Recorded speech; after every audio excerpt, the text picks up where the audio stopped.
शिखर classes channel को subscribe करें और साथ में बेल आइकन को दबाएं ताकि रोज नए नए वीडियो सबसे पहले आप तक पहुंचे। नमस्कार दोस्तों, द शिखर क्लासेस चैनल में आप सभी का स्वागत है। ना थके कभी पैर, ना कभी हिम्मत हारी है। ना थके कभी पैर, ना कभी हिम्मत हारी है। हौसला है जिंदगी में कुछ कर दिखाने का, इसीलिए अभी भी सफर जारी है। दोस्तों, आप सभी लोग इस बात से व्यतीत हैं कि वर्तमान समय में पूरा विश्व कोरोना वायरस नामक महामारी के दौर से गुजर रहा है और हम सब भी से अछूता नहीं हैं। ऐसे समय में मैं उम्मीद करता हूं कि आप सभी अपने घर परिवार में होंगे, स्वस्थ होंगे और सुरक्षित होंगे, ऐसी हमारी कामना है। चूँकि यह महामारी पूरे विश्व स्तर पर है, इसलिए यहाँ से प्रतियोगी परीक्षाओं में प्रश्न पूछे जाने की काफ़ी संभावना भी बढ़ जाती है। तो सर्वप्रथम हमें इससे सावधानी भी बरतनी है तथा अपनी प्रतियोगी परीक्षा में बनने वाले महत्वपूर्ण प्रश्नों को भी ध्यान में रखना है।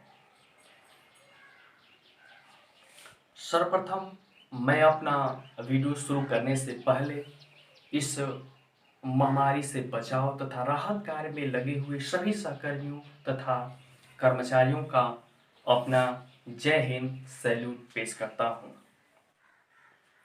वर्तमान में कोरोना वायरस, जिसे WHO ने कोविड-19 नाम दिया है, यह चीन के वुहान शहर से यह चीन के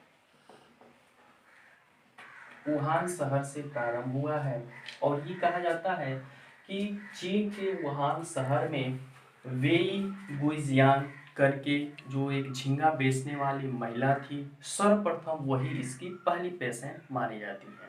तो ये सब नाम मैं लिख नहीं रहा हूँ, जिसको नोट्स बनाना होगा वो आवाज़ वॉइस सुन करके लिख सकता है। चीन के वुहान शहर से ये महत्वपूर्ण है। कहाँ से यह प्रारंभ हुआ, तो इसलिए यहाँ से चीन के वुहान शहर से प्रारंभ हुआ।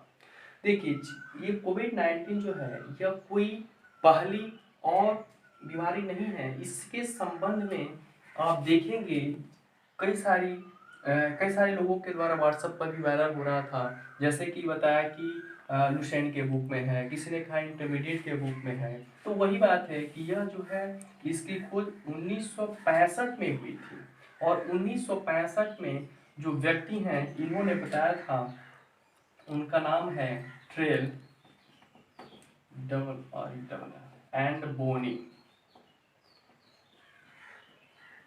इन्होंने ही 1965 में इसकी खोज की थी कि यानी कि जो इस समय लक्षण आपके कोविड-19 में दिखाई दे रहे हैं, ठीक वही लक्षण के बारे में उन्होंने बताया था।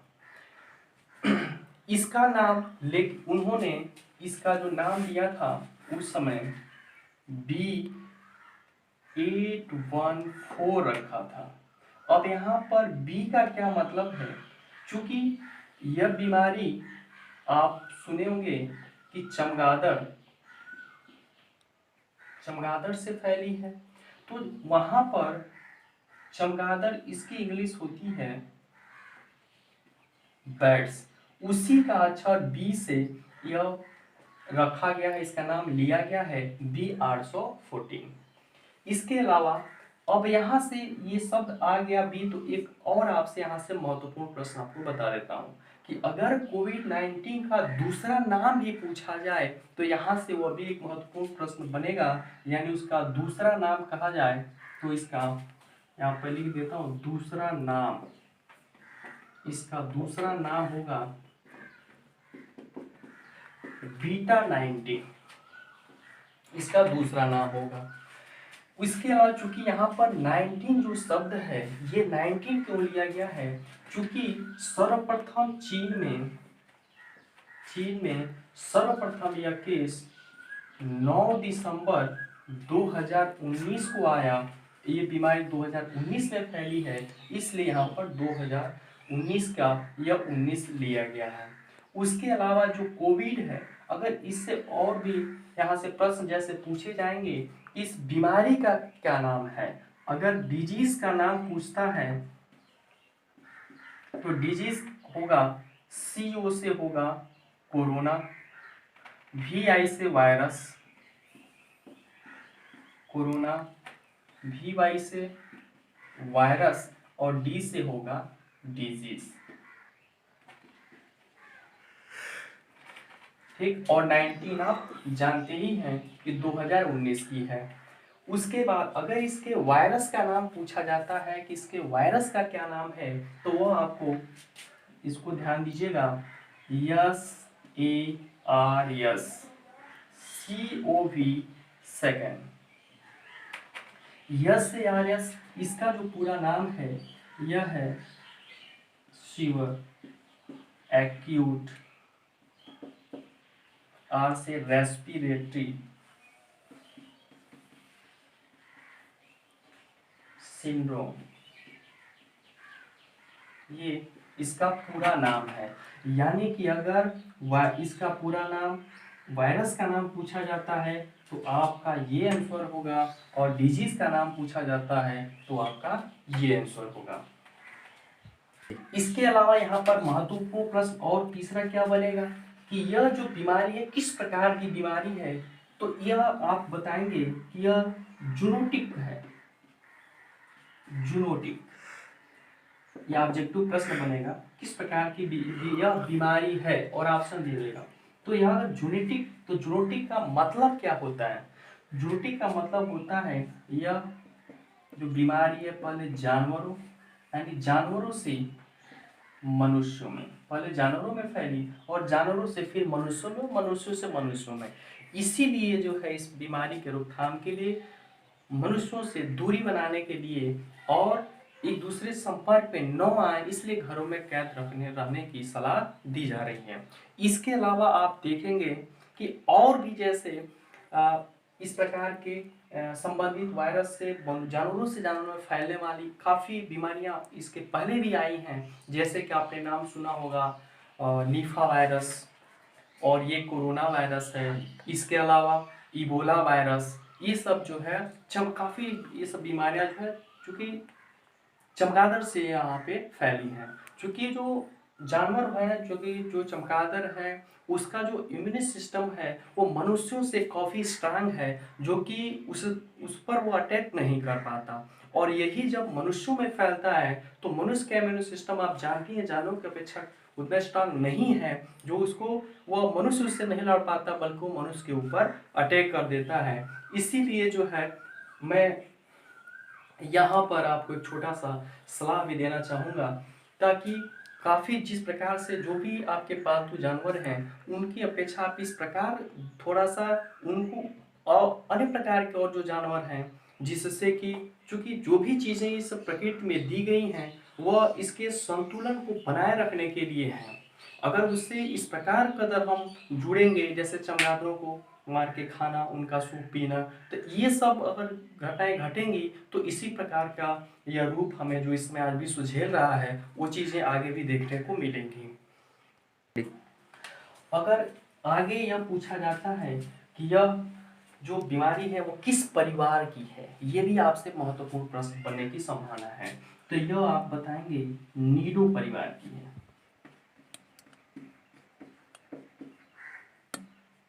नोट कर लीजिएगा सारे, यह भी महत्वपूर्ण है।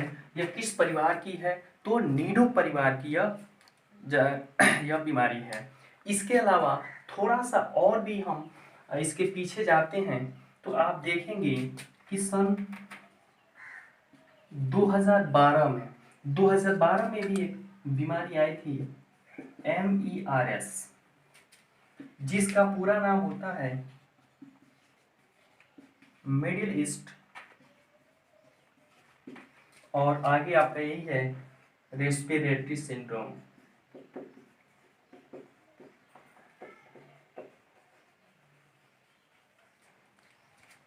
यह जो है 2012 में आई थी, और यह जो है इसका उद्गम था, मतलब कहाँ से शुरू हुई थी? यह सऊदी अरब से आप शुरू हुई थी। इससे और थोड़ा सा पीछे की तरफ इसके हिस्ट्री में जाएं तो सन 2008-9 के लगभग भी एक बीमारी आई थी, जो कि आप सुने होंगे स्वाइन फ्लू करके था।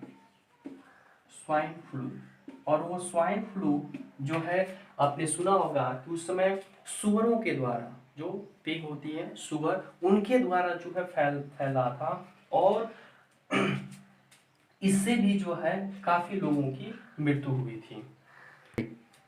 हाँ, इसके अलावा आप थोड़ा सा इससे और भी पीछे जाएंगे तो देखेंगे कि सन 2002 में एक और बीमारी आई थी, यही जो SARS, जो इसका SARS-CoV-2 करके इस बार का वायरस है, जो कोरोना वायरस है, और उसी का पहले आया था 2002 में, और संयोगवश यह भी चीन से ही प्रारंभ हुआ था, जो कि इस समय चीन के वुहान शहर से ये आपको प्रारंभ हुआ है। तो इसका पूरा नाम मैंने आपको ऊपर लिखा ही है। और यहाँ देखेंगे कि इस समय यहाँ से यह लगभग उस समय भी 17 लगभग देशों में फैला हुआ था, जो कि इस समय तो लगभग 200 से अधिक देशों में, लगभग के 200 से अधिक देशों में फैला हुआ, उस समय केवल 17 देशों में फैला हुआ था। और भारत में लगभग इसकी ये कहा जाता है कि 3 ही मौतें हुई थी उस समय। इससे भी थोड़ा सा और आपको मैं पीछे ले जाऊं, यानी प्रथम विश्व युद्ध के समय, यानी कि 1918-20 के लगभग, तो उस समय जो है कि आप देखेंगे एक स्पेनिश फ्लू करके बीमारी आई थी, स्पेनिश फ्लू, और इससे जो है काफी लोगों का, यानी कि विश्व पे ये कहा जाए, उस समय प्रथम विश्व युद्ध से लोग तो उस समय मरे ही थे, यानी कि लगभग 4 करोड़ लोग, और उसके तुरंत बाद ये बीमारी का भी सामना करना पड़ा था, जिसके कारण से लगभग 5 करोड़ लोगों की जानें गई थी, यानी यह काफी खतरनाक थी। तो इसलिए, और देखिए जैसा कभी मैंने आपको बताया कि 2008 में स्वाइन फ्लू भी सुअरों के द्वारा, तो ये सभी जो है जानवरों से ही फैलने वाली बीमारियां हैं, तो इसके वजह से मैंने आपको ऐसा सलाह दिया। अब आप सभी इसका स्क्रीनशॉट लेना चाहें तो एक बार ले सकते हैं।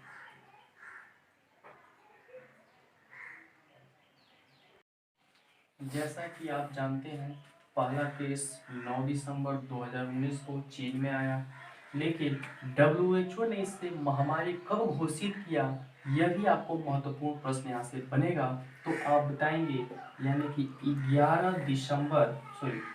11 मार्च 2020 को WHO के द्वारा इसे नोवेल कोरोना वायरस यानी विश्व महामारी के रूप में घोषित किया गया। तो ये आपसे महत्वपूर्ण प्रश्न पूछा जाएगा। इसके अलावा यह जो है, चूंकि कितने प्रकार का होता है, अगर यहाँ से प्रश्न पूछा जाए कि जो कोविड-19 कितने प्रकार के हैं, तो ये आप देखेंगे HCOV करके 229E, फिर दूसरा ये है, तीसरा नाम आपको इस प्रकार का वायरस है, चौथा प्रकार का, कई जगह पर 4 ही लोगों ने नाम बताया है, लेकिन आप जानिए यह 7 प्रकार का है।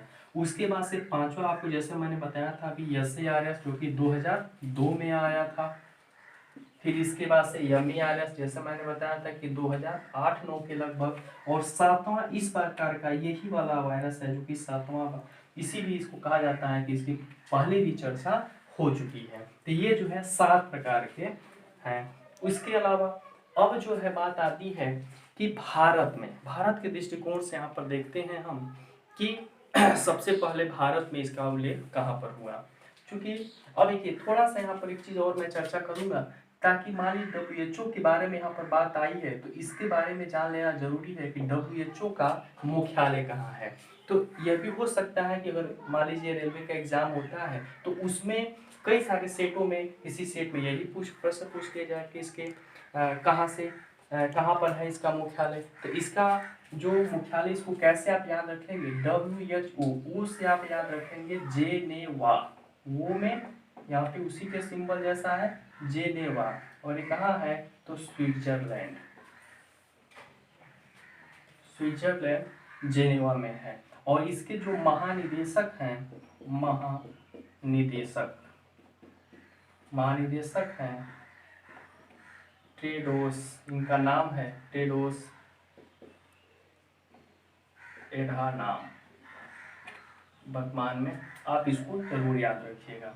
इसके अलावा आप देखेंगे कि एडीबी ने भी यानी कि एशियन डेवलपमेंट बैंक ने भी लगभग $2 मिलियन की घोषणा किया है। तो उसको भी याद रखिएगा कि एडीबी का यानी कि एडीबी एशियन डेवलपमेंट बैंक, जिसको एशियाई विकास बैंक कहा जाता है, और इसका जो कार्यालय है फिलीपींस के मनीला में, फिलीपींस के मनीला शहर में।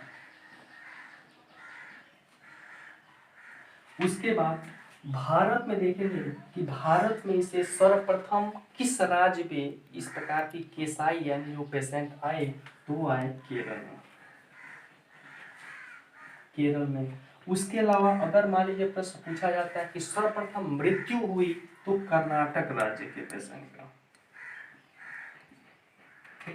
उसके अलावा जैसे कई सारी राज्य सरकारों ने भी योजनाएं चलाई हैं, जैसे कि उसके अलावा एक और यहाँ से केरल से एक और प्रश्न बनेगा, जैसे पूछ लिया जाएगा कि यही केरल ही एक ऐसा भारत का पहला राज्य है जिसने कोरोना वायरस से राजकीय आपदा घोषित किया। तो यह भी आपको यहाँ से एक और प्रश्न बनेगा, राजकीय आपदा घोषित करने वाला पहला राज्य, राजकीय आपदा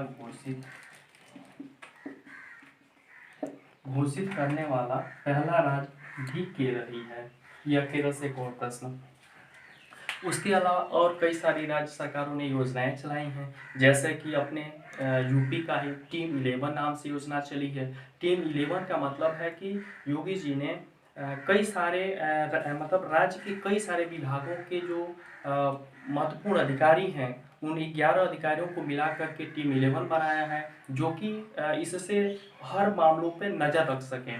किसी को खाने पीने की व्यवस्था से संबंधित, किसी को इससे किट से संबंधित या अन्य सभी सबको विभाग दिया गया है, वो सभी जो है इससे सबको मिला करके यही टीम 11 यानी कि कहाँ से किस सरकार का है, किस राज्य का ये योजना है, तो टीम 11 यूपी सरकार का। इसी प्रकार से उड़ीसा सरकार की योजना है, जो कि मो जीवन नाम का योजना वहाँ पर चलाई गई है। उसी प्रकार से हर राज्य ने अपना कुछ ना कुछ व्यवस्था किया है। जैसे कि आप देखेंगे झारखंड, तो झारखंड सरकार वहाँ पर आप प्रज्ञान नाम का एक ऐप चलाया गया है, जो कि ऐसे व्यक्ति जिनको ज़रूरत की जो चीज़ें पहुंचा रहे हैं, उनको जो पास मुहैया कराना है, उसके इस ऐप के माध्यम से, जो प्रज्ञान नाम का ऐप है, इसके माध्यम से आप अपना पास बनवा सकते हैं, उस पर रजिस्ट्रेशन करके। ये आपका योजना है। उसके अलावा और है आपको जैसे व्हाट्सएप पे जो गलतफहमियां हैं, कई तरह के लोग एडवाइस दे रहे हैं, उससे बचने के लिए गवर्नमेंट केंद्र सरकार द्वारा एक ऐप लॉन्च किया गया है, उसके हेल्प डेस्क दी गई है। इसके माध्यम से आप जो है जानकारी ले सकते हैं, तो वह है MyGov कोरोना हेल्प डेस्क। ठीक है, किसका है, तो केंद्र सरकार का है। तो इस तरह की महत्वपूर्ण बातें। इसी में एक और हास्यास्पद बात आपको बताएं, जैसे कि इसी भी तुर्कमेनिस्तान है, जो कि कोरोना वायरस शब्द और मास्क लगाने पर उसने जो है प्रतिबंध लगाया है। तो इस प्रकार के जो प्रश्न हैं, जो कि काफ़ी महत्वपूर्ण है। और दूसरी बात कि यहाँ से और अभी आपने सुना होगा, जैसा कि अमेरिकी राष्ट्रपति जी का बयान आया था और काफ़ी चर्चा में रहा कि हाँ, ये जो वायरस है वो चाइना के लैब में तैयार हुआ है। तो इसके संबंध में अभी कुछ ऐसा ऑथेंटिक न्यूज़ नहीं है, और न ही किसी ने कोई दावे के साथ अभी कर सकता, जब तक कि किसी भी लेबोरेटरी के द्वारा निर्मित ये वायरस की वास्तव में इसकी पुष्टि नहीं हो जाती कि यह लैब में ही तैयार किया गया है, तो तब तक जो है इसे सही नहीं माना जा सकता। धन्यवाद।